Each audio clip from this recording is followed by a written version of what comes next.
السلام عليكم ورحمة الله وبركاته. هل جربت بالفعل علاج الكحة الجافة ووقف السعال؟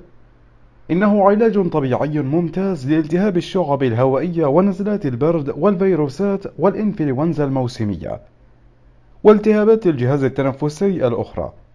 اكتشف كيفية صنع شراب من ورق الغار والليمون لعلاج الكحة الجافة ووقف السعال. يعتبر ورق الغار من النباتات المفيدة جدا لعلاج الكحة الجافة وعلاج السعال الحاد، خصوصا الناجم عن نزلات البرد، حيث يساعد في التخلص من هذه المشكلة الصحية بفضل غناه بالفيتامين سي الذي يعد من العناصر الأساسية للعلاج.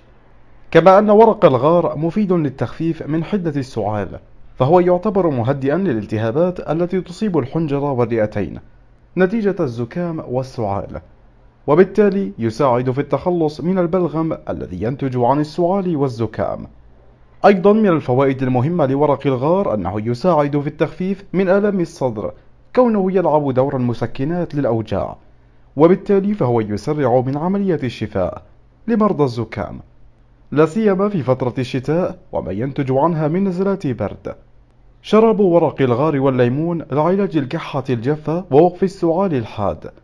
نحتاج إلى 10 أوراق غار، 6 ملاعق كبيرة من السكر البني، عصير ليمون واحدة كاملة، كوبان من الماء.